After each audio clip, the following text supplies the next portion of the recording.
Kung pera lang ang hihilingin mo kay Lord, baka mas lalo kang mawawalan nito. Ha? Paano nangyari yan? Pag-usapan natin to.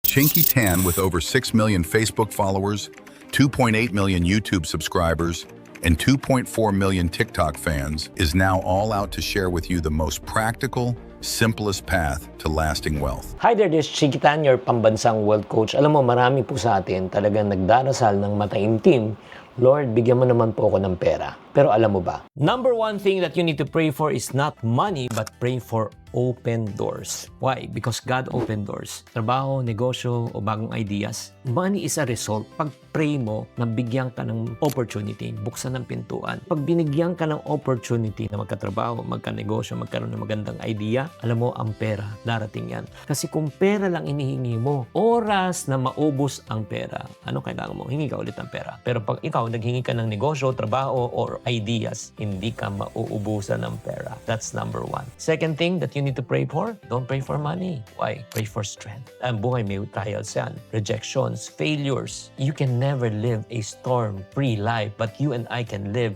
a storm-proof life. You need strength in order for you to be able to recover, in order for you to continue. Do you agree? Number three, ang kailangan po natin talaga, we just need to ask for also what? Discipline. Huwag tayong humingi ng pera, disiplina. Discipline is a secret para hindi ka maubusan ng pera. Alam mo, kung wala kang disiplina, gastos ka ng gastos. Kung wala kang disiplina, tatamarin ka. Kung wala kang disiplina, hindi lalaki ang iyong kita. Number four that we need to pray for instead of money, pray for the right people, coaches and mentors. No man is an island, believe me. Hindi ka pwedeng mag-isa. You need the right people to guide you, to inspire, to correct you. I am really so blessed and encouraged that I'm surrounded with the right people. My mentor, no other than Mr. Francis Kong. If it wasn't for him, I don't have this career. If it wasn't for Randy Santiago, I don't think I will have my name right now as Chinkitan. If it wasn't for the directors who believe in me, like Mike Relon Makiling, Tony Reyes, Direct Jose Javier Reyes, when I was still starting in the movies, these are the people who believed in me.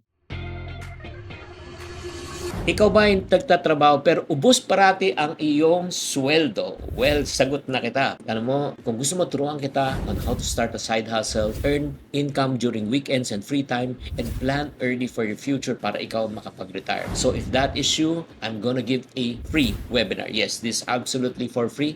So if you're interested to be part of this, just comment IGB right now or click the link. First 500 lang po ang makakapasok.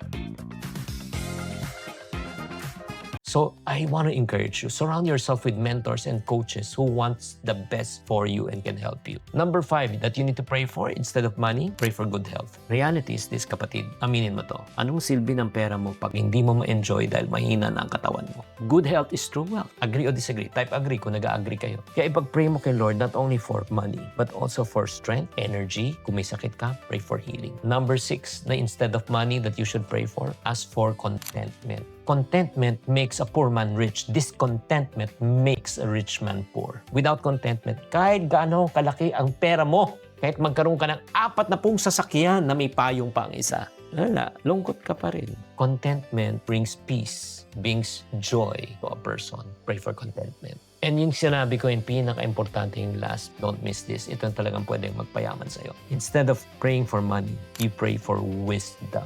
Huwag mo palalampasin to. Wisdom will guide you on how to handle your money, how to make more money, how to grow your money, how to protect your money. Wisdom can also protect your relationship. Wisdom can also protect your life's choices. So, grabe talaga. Wisdom is a double-edged sword. It can help you to create. It can help you to protect. Kaya nga, importante po yan. Sabi nga sa Proverbs 3:13, Blessed is the one who finds wisdom, the one who gains understanding.